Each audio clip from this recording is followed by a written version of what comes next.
Hello प्यारे बच्चों, नमस्कार, प्रणाम। तो कैसे हैं आप सब? तो आशा करते हैं कि आप सब ठीक ही होंगे, अच्छे से पढ़ाई कर रहे होंगे। प्यारे बच्चों, आज के इस वीडियो में एक ऐसी ट्रिक बताने वाले हैं जिसकी सहायता से उन संख्याओं का भी वर्गमूल आप आसानी से ज्ञात कर सकते हैं जो कि पूर्ण वर्ग संख्या नहीं है। तो आइए बिना देर किए हुए शुरू करते हैं। तो देखिए ध्यान से, पूर्ण वर्ग संख्या जैसे कि मान लीजिए 25। 25 का वर्गमूल तो आप आसानी से बता सकते हैं 5। 36 का वर्गमूल भी आप आसानी से बता सकते हैं 6, क्योंकि ये सब क्या है? पूर्ण वर्ग संख्या। 49 का भी वर्गमूल बता सकते हैं कितना? 7। ये सब क्या है? पूर्ण वर्ग संख्या है। 144 भी क्या है? पूर्ण वर्ग संख्या है। इसका भी वर्गमूल आप आसानी से बता सकते हैं 12। लेकिन यदि कहा जाए कि 8 का वर्गमूल बताओ, तो इसका वर्गमूल बताने में थोड़ी सी दिक्कत होगी, क्योंकि ये पूर्ण वर्ग संख्या नहीं है। तो इस संख्या का वर्गमूल कैसे ज्ञात करेंगे, देखिएगा ध्यान से। तो देखिए, ये जो 8 है, 8 का वर्गमूल कैसे निकालेंगे? देखो, जब भी ऐसी संख्या आ जाए जो कि पूर्ण वर्ग नहीं है, तो उसका वर्गमूल निकालने की बहुत ही शानदार ट्रिक है। तो इसमें क्या करेंगे, ये जो 8 लिखा है, देखेंगे इसके आसपास वाली ऐसी कौन सी संख्या है जो कि पूर्ण वर्ग संख्या है। तो देखो, इसके आसपास, देखो इससे कम या इससे ज्यादा कोई भी संख्या देख सकते हो, बस इसके पास रहे, ठीक है, इसके आसपास रहे। तो देखो, इसके पास में 9 है, 9 की जो कि 9 है जो कि पूर्ण वर्ग संख्या है ना। तो यहां पर हम लिख देंगे रूट का 9। अब देखिए, अब 9 में से जब 1 घटा देंगे तो 8 बच जाएगा ना। तो यहां पर लिख दो माइनस का 1। उसके बाद में 9 का वर्गमूल करेंगे, कितना होगा? 3 होगा, माइनस 1।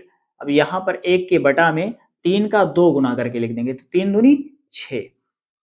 उसके बाद में इसको हल करो, 6 त्रिक 18, 18 माइनस 1 बटा में 6 है, 6 से लिख दो। तो 18 में से जब 1 घटाएंगे तो कितना बचेगा? 17 बचेगा। 17 यहां पर लिखेंगे और बटे में 6। अब 6 से इसको कर देंगे भाग। तो देखो, 6 का पहाड़ा पढ़ो कि 17 से ज्यादा ना हो। तो 6 दूनी 12, बचेगा कितना? 5, दशमलव बार जाएगा, 0 बढ़ेगा 50 होगा, 6 8 48, और बचेगा कितना? 2 बचेगा, दशमलव बार जाएगा, 0 बढ़ेगा, 6 त्रिक 18। उसके बाद पुनः जो है 2 बचेगा, फिर 6 त्रिक 18। मतलब ऐसे ही कटता जाएगा, ठीक है। तो यहाँ पर इसको इस तरह ऐसे ही लिख सकते हो, 2.83। मतलब इस संख्या का वर्गमूल आ गया 2.83 आंसर। ऐसे ही यदि रूट 13 का, यदि 13 का निकालना हो वर्गमूल, तो इसका कैसे निकालोगे? देखो ध्यान से, सबसे पहले क्या इसमें चेक करेंगे, इसके आसपास वाली कौन सी संख्या पूर्ण वर्ग है। इसके आसपास वाली पूर्ण वर्ग संख्या लेंगे। तो इसके आसपास देखिए 9 है, 9 भी पूर्ण वर्ग संख्या है, और अधिक में देखेंगे तो 16, 16 भी पूर्ण वर्ग संख्या है। चाहे 16 लो चाहे 9 लो, दोनों तरीके से हल हो जाएगा, ठीक है। चलिए 9 ही ले रहे हैं।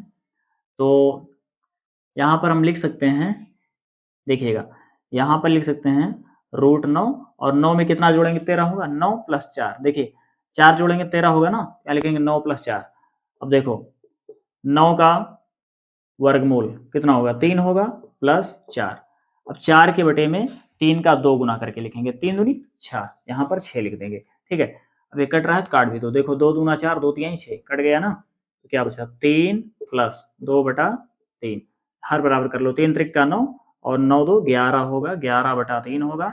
3 से 11 को भाग करो, तो 3 त्रिक का 9, बचेगा कितना? 2 बचेगा, दशमलव बार जाएगा, 0 बढ़ेगा, 20 होगा, 3 छंग 18, फिर 2 बचेगा, फिर 6 बार जाएगा, 3 छंग 18, कितना आ गया? 3.66। मतलब रूट 13 का, जो 13 है, 13 का वर्गमूल कितना आ गया? 13 का वर्गमूल आ गया 3.66, यही आ गया आंसर। चलिए एक बड़ी संख्या ले रहे हैं, उसका भी वर्गमूल करके दिखा दे रहे हैं। देखिए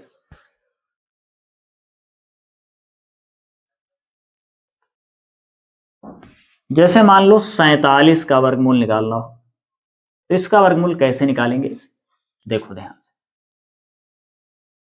देखिए अब 47 के आसपास कोई भी पूर्ण वर्ग संख्या ले लो जो इसके आसपास हो। तो देखो इसके आसपास जो है 49 है, जो कि एक पूर्ण वर्ग संख्या है, तो यहाँ पर लिखेंगे 49।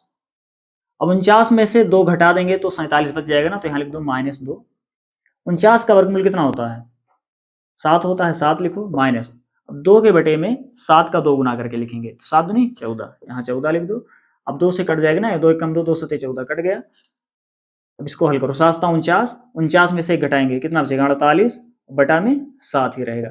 7 से इसको भाग कर दो, 7 एकम 7, 7 6 42, बचेगा कितना 6 बचेगा ना, 7 6 42, 6 बचेगा, दशमलव बार जाएगा 60 हो जाएगा, तो 60 8 56, बचेगा 4, 40 होगा, 7 बचे 35। तो इसका वर्गमूल और आगे भी जाएगा, लेकिन यहीं तक ही लिखो, दशमलव के बाद 2 अंक आ गया, काफी है इतना, ठीक है। तो आ गया 6.85। तो इस संख्या का वर्गमूल आ गया, मतलब 47 का वर्गमूल आ गया 6.85, यही आ गया आंसर। प्यारे बच्चों, उम्मीद करते हैं कि ऐसी संख्या जो कि पूर्ण वर्ग संख्या नहीं है, इसका वर्गमूल ज्ञात करने की यह ट्रिक आपके समझ में जरूर आई होगी। यदि समझ में आ गई हो तो √5 का, हाँ मतलब जो 5 संख्या है, इसका वर्गमूल आप कमेंट में जरूर बताएं।